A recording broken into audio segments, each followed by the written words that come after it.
Bibi Kabichi, pole sana. Pole sana kwa yaliyokukuta. Umerukaruka we. Hatimaye umeingia mikono sio. Watu wamekugandisha. Nda, umenasa. Na kwa taarifa fupi tu nikupashe shoga yangu. Aloweka ili tego. Yuko zake Dubai. Anakula maisha. Kwa hiyo mpaka atoke huko Dubai, sio leo. Pengine unaweza kuwa ushoze ana udogo. Na hii inakuwa nafasi nzuri sana ya Malikia wangu Sauda kuchukua kile kiti cha uchawi. Ripota wake mtiifu, nitapata matunda mema sana kwa ajili yake. Bibi Kabichi, ila nimeamua nisikuache hivi hivi. Japo sikukubali na sikupendi, nimekuletea kashuka kidogo kakustiri mtu mzima. Maana watu wanavyopita pita hapa wanakuangalia ukiwa hivi, na huko msitu wa Amazon kumejaa. Inakuwa fezea. Bibi Kabichi, kwa heri ya kuonana.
Acha sana.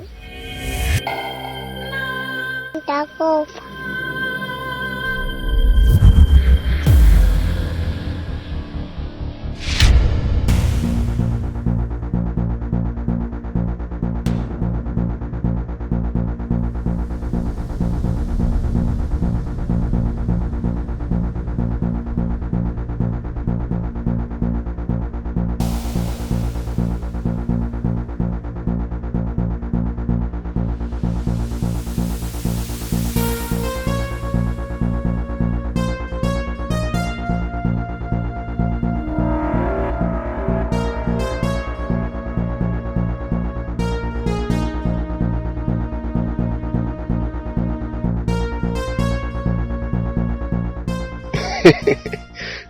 Sandra huyo.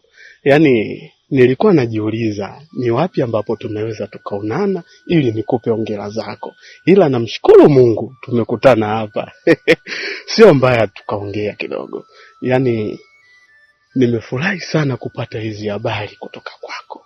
Yaani nimezisikia huko mtaani kwamba Sandra anataka kuolewa. Nami nikasema nitakuwa mchoyo wa fadhila nisipomtafuta Sandra na kwenda kumpa pongezi kwa hili jambo kubwa ambalo amelifanya. Sandra, kusema ukweli, hata mimi mwenyewe nilikuwa natamani sana ifike siku uolewe, lakini sio kuolewa tu. Na tuangalie na mtu ambaye anakuoa, ila kwa mtu ambaye umemchagua, yule Machibia, anakufaa. Haki ya mama, anakufaa. Mimi nipo tayari, hata ukitaka niwe mshenga wako, mimi nakuwa mshenga. Naenda kuchukua barua kwa Machibia, naleta nyumbani kwenu. Haki ya Mungu walai. Mimi niko tayari, Sandra. Yaani wewe, yaani uishiwi mambo. Ila kiukweli hata mimi nafurahi sana kuona nyinyi ndugu zangu, watu wangu wa karibu, nafurahia uamuzi wangu. Hata hivyo nikombe kitu Chenga. Naomba kakae karibu na Machibia sana. Tena ikiwezekana uweze kumshawishi ili aweze kunioa kwa haraka. Yaani hata mimi natamani hiyo ndoa leo kesho. Kwa hiyo nakuomba nipambanie ndugu yangu. Kuhusu hilo? Hilo usijali. Hilo limeisha. Mimi naenda kuliweka sawa hata leo hii. Na kama unavyonijua, mimi silazi damu. Na kwenye hichi kijiji hakuna mtu yoyote ambaye anaongeaga na watu wanaotoka Dar es Salaam zaidi yangu mimi. Kwa hiyo hata usijali. Ili nalifanikisha, wewe unaolewa. Tunaweka sherehe pale nyumbani kwenu, tena mkidige. Mwanangu kakuwa. Yaani wewe ishi mambo, nikianza kukaa hapa kusikiliza patakucha. Ngoja mimi niende zangu nyumbani. Sawa bibi harusi mtarajiwa wewe. Ndoa ile tunayo na tunatamba nayo. Huu ndo wakati wa maangamizi unakaribia. Angejua. Haya.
Ni kijana makini sana.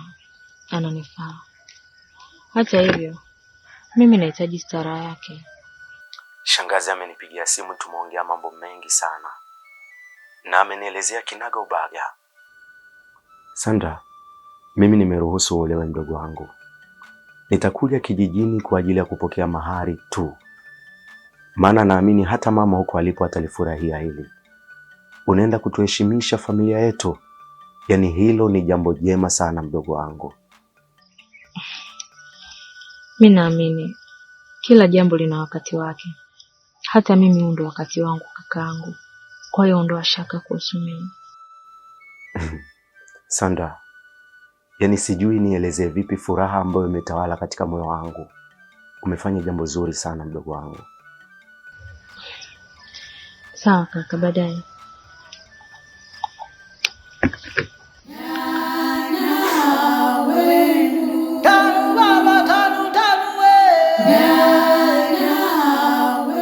Natamani hata mke wangu angesherehekea harusi mdogo wangu. Sasa hata kama umeenda kwa mwanaume, kwa nini uende na mtoto wangu? Sikupenda hata siku moja uende na mtoto wangu. Alafu simu yako umezima, hutaki hata kuwasiliana na mimi.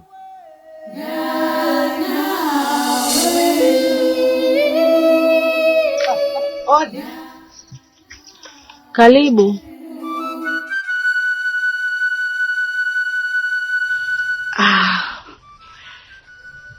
Shangazi yako yupo? Hapana, ametoka. Aha. Naweza nikakaa?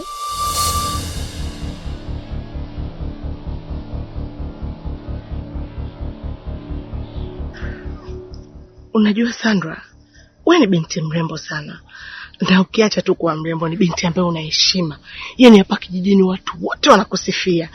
Sasa sisi kama wana kijiji, yani wasamaria wema, yani kama mimi vile, tunavyoona kuna jambo baya linataka kukukuta, tunaangalia njia ya kukusaidia ili taifa lisije likapoteza nguvu kazi. Unajua wewe ni nguvu kazi ya taifa. Kwa hiyo yani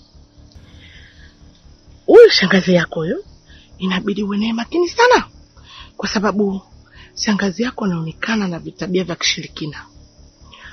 Alafu yani kama kuna namna anataka kukutoa kafara, kwa mimi kama msamaria mwema, kwa kujitolea tu kwa moyo wangu wa utu, nikaona sio mbaya nikija kukupa taarifa ili ulifuatilie hili jambo. Yani hatutaki kukupoteza. Hivi watu wa hichi kijiji mna matatizo gani? Kwa nini mnapenda kunifuatilia mimi pamoja na familia yangu? Kunywa kipenzi changu. Wa moto. Suzi. Mjikaze basi rafiki yangu. Hali yako yenyewe ndo kama hivyo, afu unashindwa kunywa uji ndo nini? Kunywa. Bwana mimi sijisikii kunywa uji, nataka mpige kibao. Unataka kunipiga kibao? Usijali na mimba yako. Kunywa kwanza uji afu nitakuruhusu nipige kibao. Sawa? Enieni. Kama utafanya jitihada za kuwa na maamuzi, basi utamkosa mkeo. Wewe umeshakuwa sasa. Unaachaje kila kitu shangazi ndio akupangie? Hamna kazi za kufanya nyinyi majumbani kwenu, si ndio? Naomba utoke kabla sijafanya kitu chochote kile. Sandra. Naomba toka.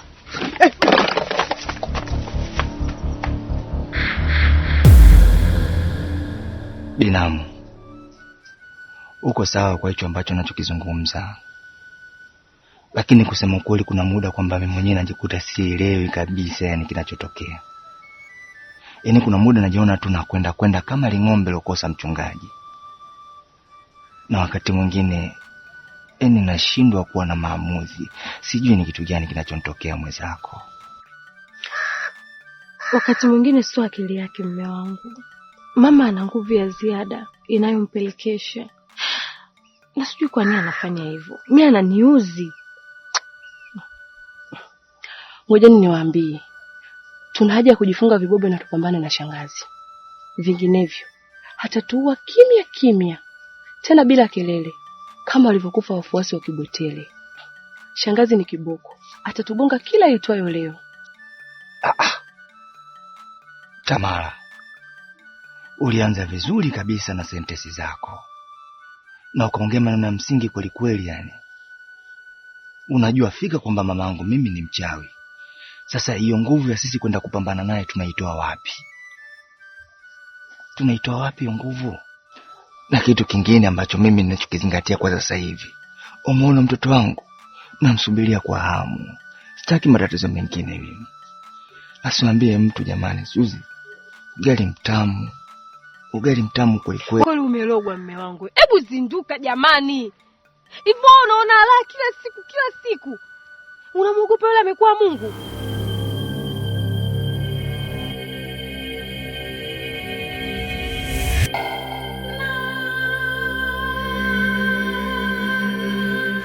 Ajenda ya kikao chenu naijua.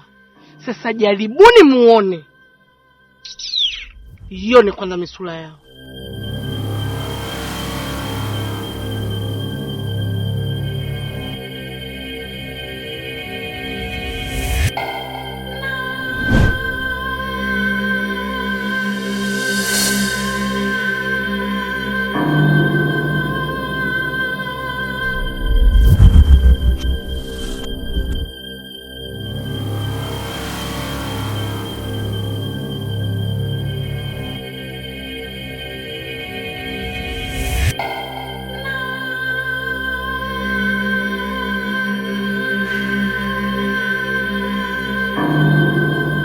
Hiyo dawa ni kali sana. atakapoila tu, kuna mambo mawili yanaweza katokea. Aidha kuwa kichaa au kufa kabisa. Hakikisha mumeweka yote dawa kwenye maji au kwenye mchuzi wa aina yoyote, alafu kisha mpe anywe. Umekuwa mwaminifu sana kwangu, na sio mwaminifu tu, bali umekuwa mchapakazi pia. Nafikiria kukupa ofa.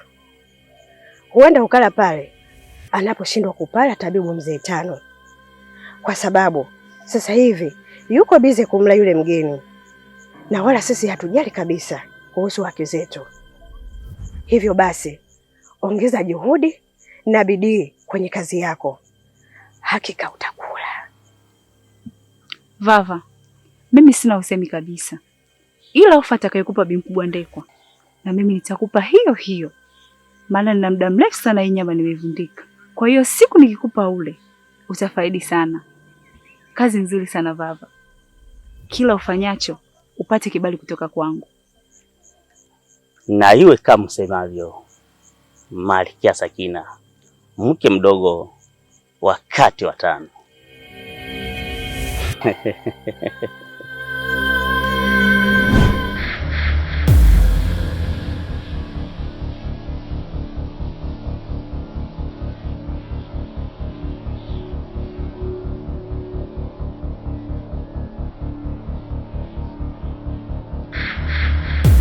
Mwanamke mpumbavu huvunja ndoa yake kwa mikono yake mwenyewe. Kuchepuka sio lazima uwe na mwanaume. Hata ukitoka na kumwacha mume wako bila taarifa wala ruksa yake, wewe ni mchepukaji tu. Nisikilizeni kwa makini. Moyo umeficha vitu vingi sana. Labda niwape hadithi kidogo, huenda mtajifunza kitu. Kulikuwa kuna bwana mmoja mcha Mungu aliyekuwa akimuomba Mungu mchana na usiku. Siku moja Mungu akamwambia, omba chochote nitakupatia, lakini jirani yako nitampa mara 2 ya nitakachokupatia. Yule bwana mcha Mungu alifikiria kwa muda sana. Mwisho wa siku akamjibu Mungu akasema, Mungu, naomba unitoe mimi jicho moja, ila jirani yangu mtoe macho 2. Nyinyi mna uhakika mnapendana kweli?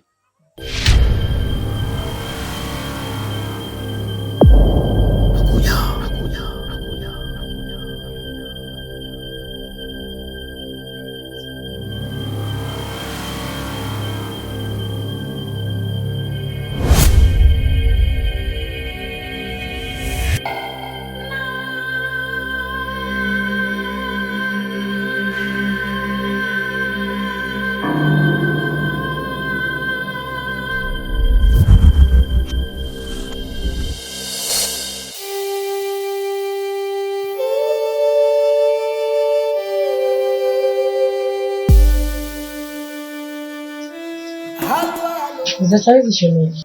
Mzuri, sijui za kwako. Niko salama. Shemeji, mimi nilijua ushajiandaa. Jiandae basi twende polisi.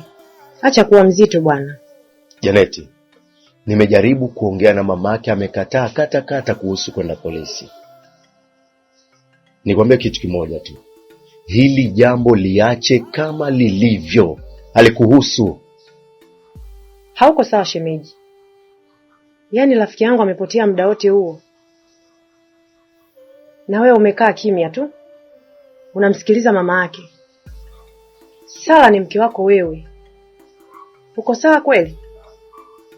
Hauna uchungu na Sala? Janeti, unajua sio kila hatua ni hatua ya kuchukua hatua. Nyingine ni hatua za majaribu tu. Yaani mama yake na Sara ni mkorofi kuliko hata hivyo unavyofikiria. Alafu ukitaka ujue uhondo wa ngoma, uingie ucheze. Lakini hii ni ngoma ya goi. Hauwezi kucheza bila kupandisha majini. Ni hatari sana kwako. Ukiwa na maana gani shemeji? Unapambana na maadui usiowaona kwa macho yako ya nyama, yasioweza kuona mambo ya sirini.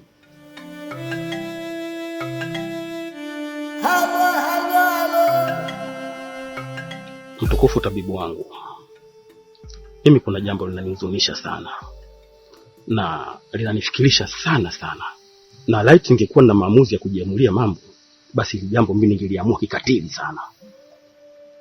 Ningelifanya kikatili sana, kwa sababu huyu kijana anafanya mambo sijui kwa roho mbaya, sijui ni utoto, ni Mwandola. Si mara moja wala mara mbili nimewaona kwa macho yangu Mwandola akiwafuatilia wake zako, kila mtu na wakati wake. Hili jambo mimi linaniumiza, kwa sababu hata mimi nilishakuwa na mwanamke na uchungu wa mke mimi na ufahamu. Kwa nini huyu kijana afanye hivi? Lakini kwa sababu sina maamuzi, nimeamua kuvumilia tu. Ila leo hii nimeshindwa. Nimeona nije kukwambia, kama itakupendeza, mimi naomba huyu kijana umfukuze, kwa sababu amevunja miko na masharti ya utabibu wetu. Wewe ni tabibu wetu mkuu. Siri zako ni siri zako wewe na wake zako. Lakini leo Mwandola anataka kuchangia na wewe. Yaani anataka kuona vitu unavyovifaidi wewe. Hiyo sio sawa. Kwa hiyo naomba tabibu wangu, niko chini ya miguu yako. Kama itakupendeza, huyu mfukuze kabisa. Namjua vizuri sana kijana wangu Mwandola. Hawezi kufanya hivyo, kwa sababu ni kijana niliyemlea kwa maadili mema tangu anapoanza kujifunza utabibu. Lakini sawa, nimeyasikia maneno yako, nitayafanyia kazi. Sawa, nashukuru. Naomba ulifanyie kazi.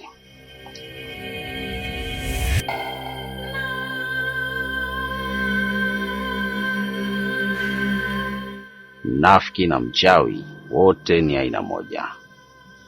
Binadamu wabaya. Nakuja.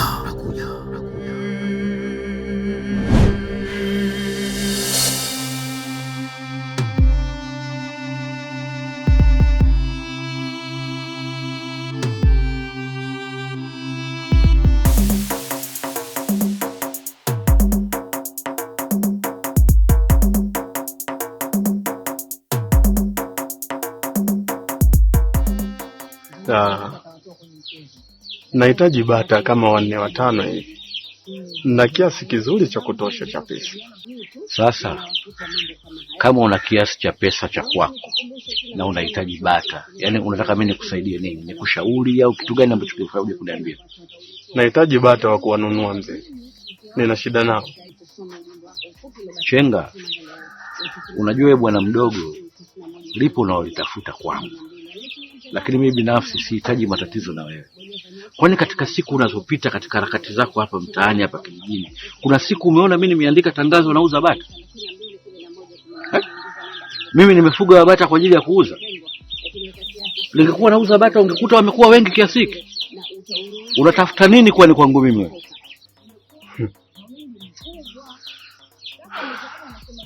Sawa, wewe umefuga kwa ajili ya nini? Mimi nafikiri sina haja ya kukujibu maswali yako ya kifedhuli. Lakini jambo la msingi niseme nashukuru kwa kuja. Wewe si una shida ya bata? Hata mimi pia nina kiasi kizuri tu cha pesa. Nahitaji nikununue wewe, ili nikufuge pamoja na hawa bata, kwa sababu mnafanana sana. Akili zako na wao naona kabisa hakuna tofauti yoyote. Sana sana utakuwa bata kubwa kubwa. Kwa hiyo sema nikakununue kwa nani? Wajuzi wa mambo wana msemo wao wenyewe. Wanasema ukimjua mchawi basi unaonga naye. Huenda mimi nikawa nafanana na bata unasema, lakini inaweza wewe ukawa ndio mama wa bata pia.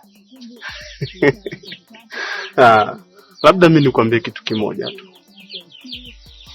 Kama unakataa kutoa kwa hiari yako, basi unaweza ukatoa kilazimu. Maana asiyetaka ulazimishwe. Yaani nikijiangalia na nikikutizama maneno yako unayozungumza, najiona kabisa kuna kila dalili mimi mwaka huu nikaumalizia gerezani. Wewe mtoto wewe lipo unalonitafuta. Sasa kwa upole tu, kwa amani, kwa utulivu, kama kuna mtu amekutuma kwangu mimi, mwambie hujanikuta. Naona sio mara ya kwanza hii. Kila ninapokukataa unajileta, kila ninapokukataa unajileta. Chenga, tafadhali sana bwana mdogo, tafadhali nakuomba, toka mbele yangu. siuzi bata wala sihitaji kuendelea kuzungumza na wewe. Naomba utoke tafadhali. Unajua shida inayokufanya wewe unaongea sana. Umepata kitambi bila hela. Wenye vitambi wenzio wote wana hela. Unajua chenga za nini? Asira za nini? Wewe nikwambia traki toka bana. Kwenda nikwambia kwenda. Toka chenga bana. Alafu siku nyingine nakwambia utakaporudia kufanya ufumbavu wako, nitakukatakata mapanga nakwambia. Wewe mtoto una nini kwani wewe? Wewe mjinga nini wewe? Unaangalia kujichekesha tu.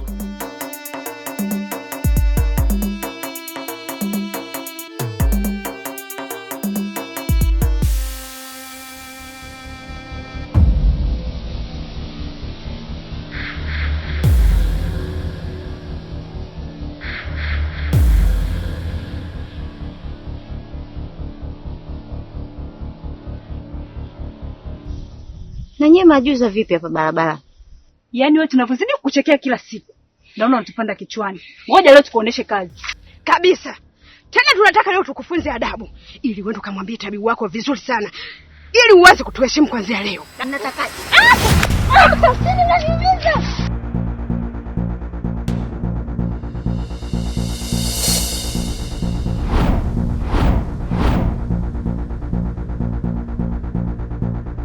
Acheni!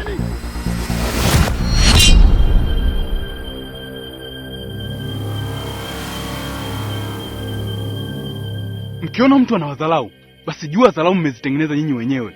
Na hicho mnachokifanya hapo ni kutengeneza dharau. Mmeshajifikiria kwenye vichwa vyenu kama watu wakiwaona mnachokifanya hapo?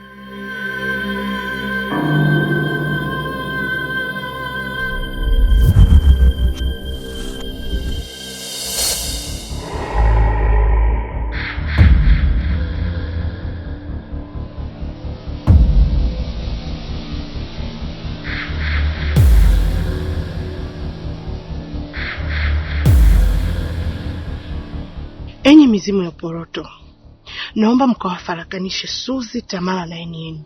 Wasiweze kuelewana, watofautiane, mipango yao isiende sawa.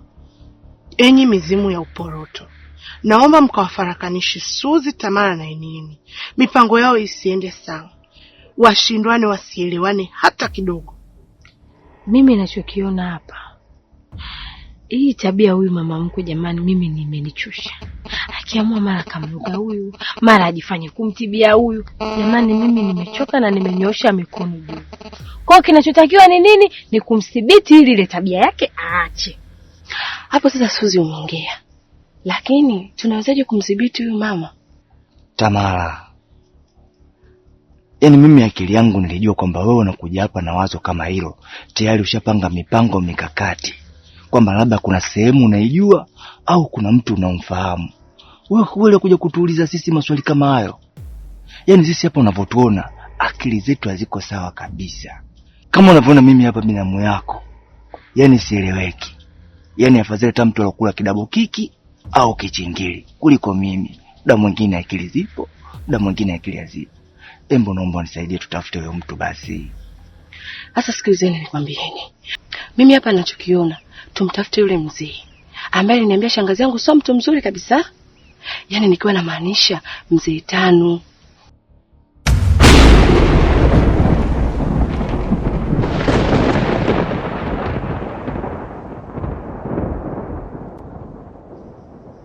Acheni masiala basi. Kaona msema mangu mkwe. Ha? Mama mkwe tena? Toka kwangu. We Suzi. We Tamara, kwa nini unakuwa mgombanishi? Kwa nini unakuwa mgombanishi? Unakuja hapa unataka kutugombanisha mimi na mama yangu na mke wangu. Ndio nini? Tabia gani? We Tamara, ondoka. Ondoka. Wewe, sirudi tena hapa. Jinga wewe. Amna akili anataka kutugombanisha na mangu mkwe kati anaupenda, anatupenda, anajali, anakuja hapa na ujonjeo ujinga wake hapa.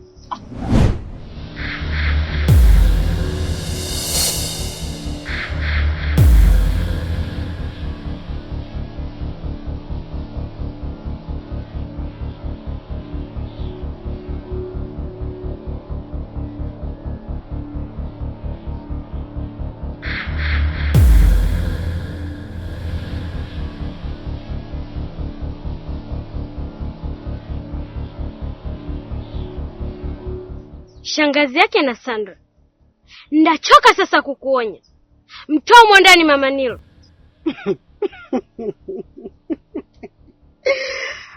Hivi ukinika mkojo. Unasemaje? Umetumwa Nakuuliza umetumwa? Hivi unajua kwamba kijiji chote kinafahamu mziki wangu. Yaani kinajua mimi Sauda ni nani. Nitakukamata.